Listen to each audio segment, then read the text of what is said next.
మూడవ అధ్యాయము 34వ వచనం. లూకాసు వార్త 23వ అధ్యాయము 34వ వచనం. అందరూ కలిసి అధ్యాయం అంతా చదివితే చాలా బాగుంటుంది. 34వ వచనం కలిపి చదువుకుందాం. అందరం చదువుదామండి. 23:34 ఏముంది అక్కడ?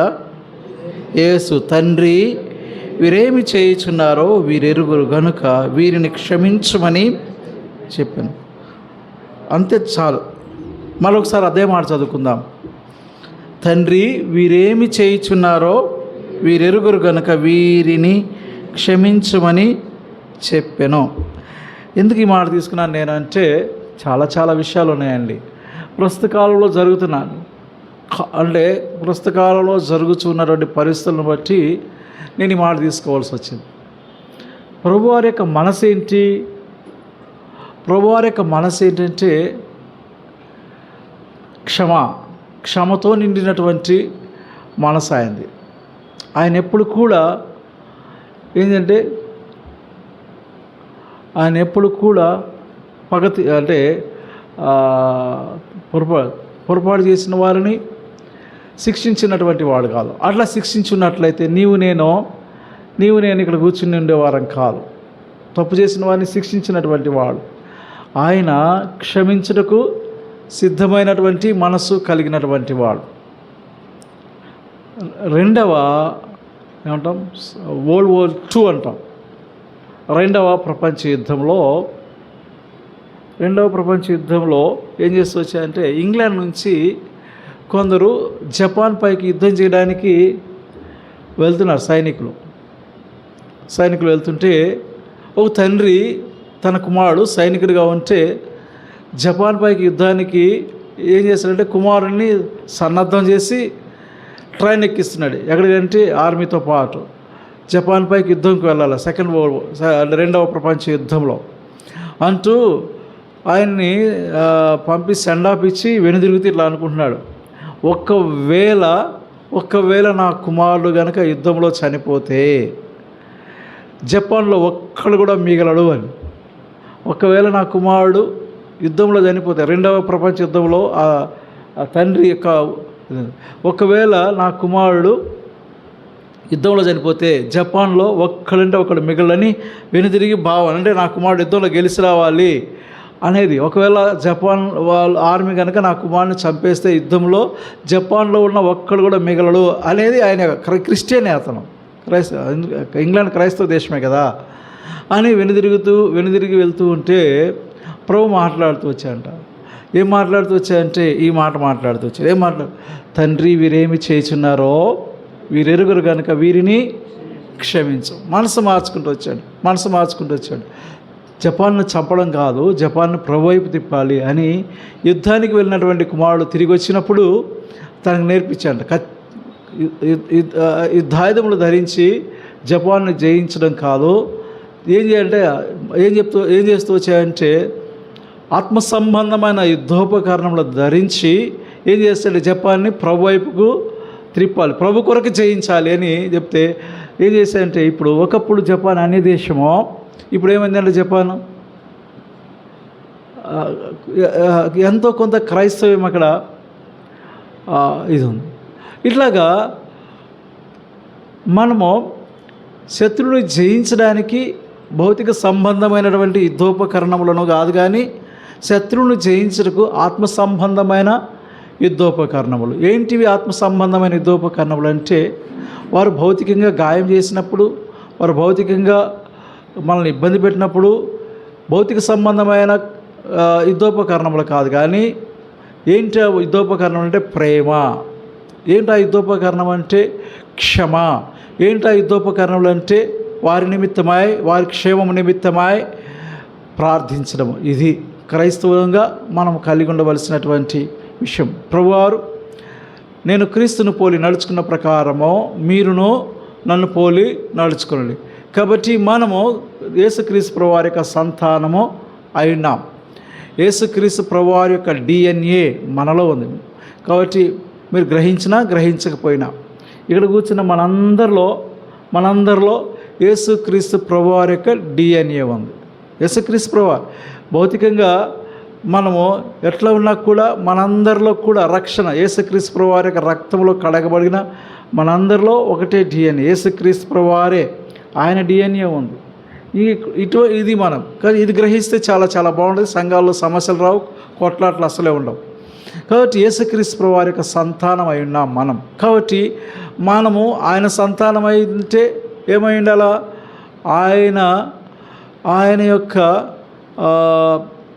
లక్షణాలు మనకు ఉండాలి. మా నాన్నగారు చాలా చాలా సౌమ్యుడండి. మా నాన్నగారు చాలా సౌమ్యుడు. ఆ లక్షణాలన్నీ మా క్రిస్ పీటర్లో కనపడుతుంది. చాలా చాలా సౌమ్యుడు, చాలా సౌమ్యంగా ఉంటాడు. మా నాన్నగారు ఎట్లా ఉంటాడు? మా నాన్నగారు లక్షణాలన్నీ ఆయనలో కనపడుతుంటాయి. ఇద్దరు ఉంటారు ఇంట్లో, ఆయన చూస్తుంటే వీడిని కూడా చూస్తుంటాయి, ఈయనకి ఒకలాగా కనపడుతుంటాయి. కారణం ఏంటంటే డిఎన్ఏ, ఆయన డిఎన్ఏనే వాడిలో ఉన్నది. కాబట్టి దేవుని యొక్క ఆయన డిఎన్ఏ నాకు వచ్చింది, నాది ఆయనకు వస్తుంది. సో మనమందరం కూడా యేసుక్రీస్తు ప్రభువారి యొక్క డిఎన్ఏ కలిగిన వారమై ఉన్నాం. ఏంటదంటే క్షమాగుణము, క్షమించవలసిన వారమై ఉన్నాం ఎవరు. కాబట్టి ఇప్పుడు ఇక్కడ ఈ సందర్భంలో యేసుక్రీస్తు ప్రభువారు తండ్రి వీరేమి చేయుచున్నారో వీరెరుగరు గనుక వీరిని క్షమించుము. ఎవరిని క్షమించాయండి? ఎవరిని క్షమిస్తూ వచ్చాడు? ఎవరిని ఉద్దేశించి మాట్లాడుతూ వస్తున్నాడు? ఎవరిని ఉద్దేశించి మాట్లాడుతూ వస్తున్నాడు చెప్పండి? ఎవరు తీర్పు తీరుస్తూ వచ్చారో? ఎవరు తీర్పు తీరుస్తూ వచ్చారు? ఎవరు తీర్పు తీరుస్తూ వచ్చారు? పిలాతు కదా. పిలాతు తీర్పు తీరుస్తూ వచ్చాడు. తర్వాత హేరోదు కూడా ఉన్నాడు. హేరోదు దగ్గర ఇద్దరు అటువైపు హేరోదు దగ్గరకు పంపిస్తూ వస్తున్నారు, పిలాతు దగ్గర పంపిస్తూ వస్తున్నారు. హేరోదు దగ్గర పిలాతు కొద్దిగా సౌమ్యులా కనపడుతున్నాడు. పిలాతు ఏం చేస్తూ వచ్చాయంటే, పిలాతు ఈయన ఏదో గొప్ప కార్యాలు చేశారంట, అద్భుత కార్యాలు చేశారంట, నా దగ్గర నిలబడితే నేను ఆయన ద్వారా గొప్ప గొప్ప కార్యాలు చూడాలని ఆశిస్తూ వస్తున్నానని నిలబడినప్పుడు, నువ్వు ఇలా గొప్ప కార్యాలు చేసేవాడంట, అద్భుతాలు చేసేవాడు అంట, ఒక అద్భుతం చేయమంటే చాలామంది అట్లా ఉంటారు. మీ దేవుడు గొప్పవాడైతే అద్భుతాలు చేయమంటాడు. అంటే నువ్వు అడిగితే చేయాలా? నువ్వు అడిగితే చేస్తేనే ఆయన గొప్పవాడా? అసలు చేయడు. నువ్వు గొప్ప కార్యాలు చేయని నిర్బంధిస్తే అసలు ఆయన చేయనుగా చేయడు, అస్సలు చేయడు. నువ్వు నమ్మితేమి నమ్మకపోతేమి, ప్రభు నెరిగితేమి ఆయనకేమి నష్టం అని ఎరగకపోతే, యేసుక్రీస్తు ప్రభు వారికి ఏమైనా నష్టమా? నువ్వు యేసుక్రీస్తు ప్రభు వారిని దేవుడికి ఎరగకపోతే నీ ఎదుట ఎందుకు గొప్ప కార్యాలు జరిగించాలా? అల్పుడైన నీ ఎదుట ఆయన గొప్ప కార్యాలు ఎందుకు జరిగించాలి? అట్లా వితండవాదం ఎవరికి చూపిస్తాడు అద్భుతాలు? అద్భుతం జరగాలంటే నమ్ముట నీ వలన అయితే, నువ్వు నమ్మితేనే అద్భుత కార్యాలు జరిగిస్తూ వస్తాడు. సో ఎవరిని క్షమిస్తూ వచ్చాడు? ఎవరిని క్షమిస్తూ వచ్చాడు అంటే పిలాతును క్షమిస్తూ వచ్చాడు. ఎవరిని క్షమిస్తూ వచ్చాడు? హేరోదును క్షమిస్తూ వస్తాడు. కాబట్టి గమనించండి. ఇంకెవరిని క్షమిస్తూ వచ్చాడు? ఎవరిని క్షమిస్తూ వచ్చాడు? ప్రధాన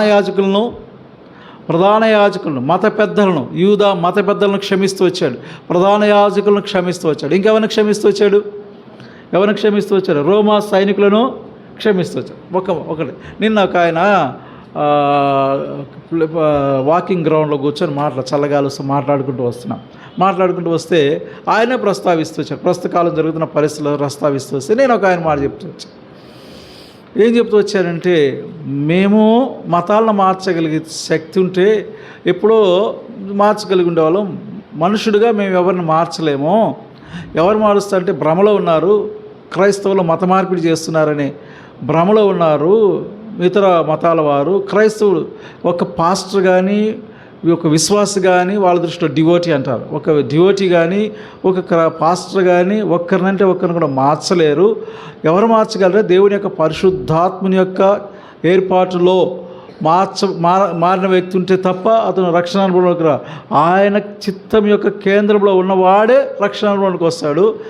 కనుక మీరు అట్లా తలంచవద్దని చెప్తూ, సరే ఇప్పుడు ఇంకొక తలంపు ఉంది. ఒకరున్న వాళ్ళందరిని చంపేస్తే, పాస్టర్లందరూ చంపేస్తే క్రైస్తవం ఆగిపోద్దని అనుకుంటారు. యేసుక్రీస్తు మాకు నాయకుడు, మా దేవుడు అయినటువంటి యేసుక్రీస్తు ప్రభువారిని రోమీలు అందరూ చంపేశారు. ఇప్పుడు రోమన్ క్యాథలిక్ అనే ఇది వచ్చింది. ఎక్కడి నుంచి వచ్చింది? అదన్న ఎక్కడి నుంచి వచ్చింది? రోమాలో నుంచే.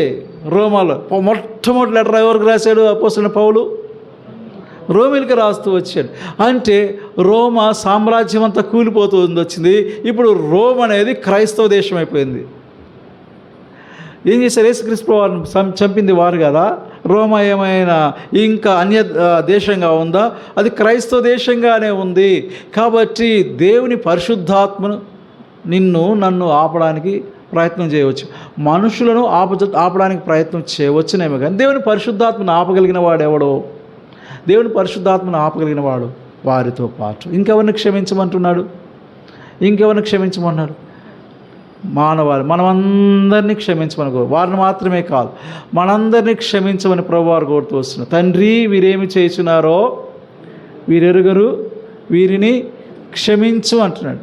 వీరిని క్షమించమని మొట్టమొదట మనము అందులో నుంచి మనం ఒక పాఠం తీసుకున్నాం. మనం ఎటువంటి వారము? వి ఆర్ ఇగ్నోరెంట్ అంటే ఎరగనటువంటి వారం. ఏం ఎరగనటువంటి వారము? పాపం అంటే ఏంటో ఎరగనటువంటి వారం. పాపం అంటే ఏంటో వీరేం చేయించున్నారో, వీరు చంపడము పాపము అనేది వారికి తెలీదు. చంపడము పాపడం అనేది వారికి తెలీదు. ఎవరిని చంపుతున్నారు? చుట్టూ చేరి వచ్చి రోమా సైనికులందరూ ఎవరిని చంపుతున్నారు? ప్రభువైన యేసుక్రీస్తు వారిని చంపుతూ వస్తున్నారు.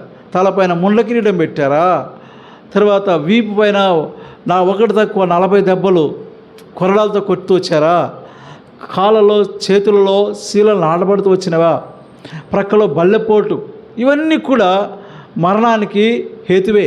ఇవన్నీ మరణానికి కారణమే. తలపైన ముండ్ల కిరీటం పెట్టడము మరణానికి కారణమే. అని ఆయన చంపాలని ప్రయత్నం చేస్తూ వస్తున్నారు. గమనించండి, అట్లా చేస్తూ కూడా ఏమనుకుంటున్నారు వారు? అక్కడ అన్నారు, పిలాతు తీర్పు తీరుస్తున్న సందర్భంలో యూదులందరూ చేరి వచ్చి ఇలా కేకలు పెడుతూ వస్తున్నారు. ఏమండి? యేసును సిలువేయము, యేసును సిలువేయమంటున్నారు. ఎందుకంటారు అలాగా? ఒక వ్యక్తిని చంపడం అనేది నరహత్య పాపం. నువ్వు చంపమంటే దాని అర్థం ఏంటి? పాపం. కనుకనే వారు ఏ స్థితిలోకి వెళ్ళిపోయారంటే, దేవుని యొక్క ధర్మశాస్త్రానికి భిన్నముగా, విరోధముగా ఏం చేస్తున్నారంటే వారు కేకలు పెడుతూ వస్తున్నారు. అంటే వారందరూ కూడా పాపంలో పాల్పొందుతూ వస్తున్నారు. ఎందుకని? ఇది చంపడం అనేది పాపం అనే సత్యము వారు ఎరగకుండా ఉంటున్నారు. ఒకవేళ చంపడము పాపము అని తెలిసినట్లయితే వారు ప్రభువైన యేసుక్రీస్తు వారిని చంపకుండా ఉండేవారు. కాబట్టి మత పెద్దలు, శాస్త్రులు, పరిసయ్యులు, ప్రధాన యాజకులు, తర్వాత సైనికులు, రోమా సైనికులు, అప్పుడు వారికి సైన్యం లేదు యూదులకు, తర్వాత రోమా సైనికులు, వీరందరూ కూడా కలిసి వచ్చి యేసుక్రీస్తు ప్రభువారిని సిలువేయము అంటే ఏమైంది చెప్పండి? ప్రభువారు మరణించాడని వారు అనుకుంటున్నారు. ఏమైంది? యూదు జాతి ఎవరు ఆయన చంపమని ఫోర్స్ తీసుకొచ్చారో పిలాతు పైన, యూదు జాతి వింటున్న ప్రియా సహోదరి సహోదరుడా, యూదులు యేసుక్రీస్తు ప్రభువారిని మొదటి శతాబ్దము 33వ సంవత్సరంలో యేసుక్రీస్తు ప్రభువారిని హతమార్స్తే, శిలువ పైన గొల్గోతా కొండపైన యేసుక్రీస్తు ప్రభువారిని వారు హతమార్చినప్పుడు ఏం చేస్తూ వచ్చారంటే, మేము ఆయన హతమార్చాము, ఇక క్రైస్తవ్యం అనేది ఈయన బోధనలు, యేసుక్రీస్తు ప్రభువారి యొక్క బోధనలు, యేసుక్రీస్తు ప్రభువారి యొక్క ఆయన బోధన ద్వారా అనేక మార్పు చెందేవారు ఇక ఉండరు అని అనుకున్నారు. ఈ ఒక్కడిని హతమారిస్తే ఇక క్రైస్తవమే ఉండదు అనుకుంటూ ఉన్నటువంటి వారు హతమార్చిన తర్వాత ఏమీ లేకుండా పోయింది. యూదు జాతి లేకుండా పోయింది. యూదు జాతి యెరూషలేములో, కనాను దేశంలో యూదు జాతి ఒక్కడంటే ఒక్కడు ఆ దేశంలో లేడు. ఒక్కరు ఆ దేశంలో లేడు. ఎందుకని? బికాస్ ఆఫ్ వారు ఏం చేస్తూ వచ్చారంటే వారు యేసుక్రీస్తు ప్రభువారిని సిలువ వేయడము అనేది పాపమని తెలుసుకొని పోవడం వల్ల ఈ దినాలలో, ఈ ప్రస్తుత దినాల్లో దైవ సేవకులు మిమ్మల్ని ప్రేమించి మీరు పాపంలో ఉన్నారని తెలియజేస్తుంటే, వీధుల్లోకి వచ్చో లేకపోతే టీవీల్లోనో లేకపోతే ఇంకో చోటో మీరు పాపంలో ఉన్నారు, మీ పాపంలో మీరు ఉంటే పాపము వలన వచ్చు జీతము మరణం అంటే భౌతికంగా అందరూ చనిపోయే మరణం కాదు, నరక శిక్ష అని దైవ సేవకులు మీకు వెల్లడి చేస్తూ ఉంటే, అది తప్పన రీతిగా మీరు వారిని సంహరిస్తూ ఉంటే ఏమైంది? యూదు జాతికి ఏమైందండి? యూదులు ఉన్నారా? 1947 సంవత్సరం వరకు వారు ఎవరు? హిట్లర్ కదండి. హిట్లర్ మెసకే అంటాం. మెసకే అంటే వధ. ఒక్కసారే లక్షల మందిని సంహరించడాన్ని ఏమంటామంటే ఒక్కసారి సంహరిస్తూ వచ్చాడు. యూదులందరినీ ఒక్కసారిగా సంహరిస్తూ వచ్చాడు. యూదులందరూ ఎందుకు సంహరించబడుతూ వచ్చాడంటే ఒకే ఒక్కడైన వారిని సిలువకు అప్పగించి చంపిన కారణం చేత. ఆయన యేసుక్రీస్తు వారిని సంహరించిన చేత ఏమైందంటే జాతి అంతరించిపోతూ వచ్చింది. యూదు జాతి అంతరించిపోతూ వచ్చింది. కాబట్టి జ్ఞాపకం చేసుకుందాం. ఎప్పుడు 1 కోటి మంది కూడా లేరు యూదులు. 1 కోటి మంది కూడా లేరు. యూదులందరూ కలిసినా కూడా 1 కోటి మంది లేరు. 90 లక్షల మంది ఉన్నారు. 80 లేదా 90 లక్షల మంది ఉన్నారు యూదులు. కారణం ఏమి? ఎందుకు విస్తరించలేదు వారు? అంటే వారు నీతిమంతుని రక్తాన్ని ఒలికిస్తూ వచ్చారు. నీతిమంతుడైన యేసుక్రీస్తు యొక్క రక్తాన్ని ఒలికిస్తూ వచ్చారు. ఎక్కడ నీతిమంతుని యొక్క రక్తం ఒలికించబడుతుందో ఆ జాతి అంతరించిపోతుంది. చాలా జాగ్రత్త కలిగిన వారమైంది. దేవుడు క్షమ కలిగినటువంటి వాడే. యేసుక్రీస్తు ప్రభువారు క్షమ కలిగినటువంటి వాడే. కానీ చట్టం ఉంది. ఏముంది? చట్టం ఉంది కదా. చట్టం ఒప్పుకోదు కదా. యేసుక్రీస్తు ప్రభువారు నీతిమంతుడే, ఆయన క్షమించగలిగినటువంటి వాడే. చట్టం ఏం చెప్తుంది? చట్టం అనగా ధర్మశాస్త్రము ఏముంది? నరహత్య చేయవద్దు అని చెప్తుంది. నరహత్య చేయవద్దు. చేసిన వాడు ఏమవుతాడంటే ఆ ప్రకారమే నాశనం అయిపోతాడు. కత్తి పట్టుకున్నవాడు కత్తితోనే గెత్సేమనే తోటలో యేసుక్రీస్తు ప్రభువారిని బంధించడానికి వచ్చినప్పుడు రోమా సైనికులు, అందులో మల్క్ అనేవాడు ఉంటాడు. వచ్చినప్పుడు 36వ అధ్యాయంలో చూస్తాం మనం. అది 26వ అధ్యాయం 36వ వచనంలో చూస్తాం. మత్తయి సువార్తలో ఏం చేస్తూ వస్తారంటే యేసుక్రీస్తు ప్రభువారుతో కూడా ఉన్నటువంటి ప్రధాన శిష్యులైనటువంటి పేతురు ఏం చేస్తూ వచ్చాయంటే మల్క్ అనేవాడు ఎదురు నిలబడినప్పుడు ఆయన వరలో నుండి ఏం చేస్తూ వచ్చాయంటే ఖడ్గాన్ని తీసి వాడి యొక్క వాడిని చంపడానికి ప్రయత్నం చేస్తూ వచ్చాడు. వేడి వేస్తూ వచ్చాడు. వాడు తప్పించుకుంటే ఏమైందంటే వాడి చెవి మాత్రమే తెగింది. వాడి మెడ తెగల. వాడు మెడ మీద వేయడానికి ట్రై చేస్తూ వచ్చాడేమో పేతురు. మెడ అంటే గురి తప్పి ఏం చేయడం, చెవి తెగిపోయింది. అప్పుడు ప్రభువారు అన్నాడు, పేతురు నీ కత్తి నీ వరలో పెట్టుమో. కత్తి పట్టుకున్నవాడు కత్తితోనే నశించిపోతాడు. కాబట్టి కత్తి పట్టుకున్నవాడు కత్తితో నశించిపోతాడనేటువంటి ఆ విషయం తెలియకనే అనేకులు కత్తి పట్టుకుంటూ వస్తున్నారు. కత్తి పట్టుకున్న వాళ్ళు కత్తితోనే హతమైపోతూ వస్తారు. రాయితో చంపాలనుకున్న రాయితోనే హతమైపోతూ వస్తారు. ఎట్లా చేయాలనుకున్నవాడు ఆ విధంగానే సంహరించబడేవారుగా ఉంటారు. సో ప్రియ సహోదరుల దేవుని పిల్లలముగా మనం ఏం చేయవలసిన వారంగా ఉన్నామంటే మనం క్షమించవలసిన వారంగా ఉన్నాము. కాబట్టి ప్రతి వ్యక్తిని, మనకు హాని చేసిన ప్రతి వ్యక్తిని మనం క్షమించాలి.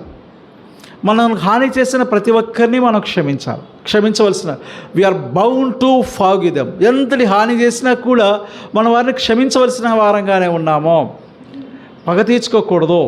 ఎవరి ఎడలు కూడా మనం అల్లరి చేయకూడదు. మీరు మాట్లాడకూడదు. ఎవరు హాని చేసినా, ఎవరు గాయపరిచినా, ఎవరు నిందించినా, ఎవరు ఇబ్బంది పాలు చేసినా కూడా అటువంటి వారందరినీ మనము క్షమించవలసిన వారమైనా తప్ప మనం ఏం చేయకూడదంట? కక్ష తీర్చుకోకూడదు, పగ తీర్చుకోకూడదు. ఇది మనం నేర్చుకుంటూ వస్తున్నాం. ప్రియ సహోదరి ఒకటి. ఇక రెండవ సంగతి ఏమంటున్నాడు? చదవండి 34వ వచనము. లూకా సువార్త 23వ అధ్యాయం 34వ వచనం. యేసు, తండ్రి వీరేమి చేయుచున్నారో వీరు ఎరుగరు గనుక వీరిని క్షమించుమని. అది మనం నేర్చుకున్నటువంటి పాఠం. వీరేమి చేయుచున్నారో వీరు ఎరుగరు గనుక వీరిని క్షమించు. కాబట్టి మనం ఆయన పిల్లలమై ఉన్నాము. మనం యేసుక్రీస్తు ప్రభువారి యొక్క పిల్లలమై ఉన్నాము. ఆయన నన్ను పొడిచిన వారిని క్షమిస్తూ వచ్చాడు. ఆయన నన్ను కొట్టిన వారిని క్షమిస్తూ వచ్చాడు. ఎలా కొట్టారు చెప్పమంటారా? ప్రభువారిని ఎట్లా కొట్టారు చెప్పారు? ఇట్లనే అంటే ఇట్లా చెప్పాడని కాదు. మేము చదువుకుంటున్న రోజుల్లో ఒక 5 మంది స్నేహితులు ఉండేవాళ్ళం. డిగ్రీ చదువుతున్న రోజుల్లో 5 మంది స్నేహితులు ఉండేవాళ్ళం.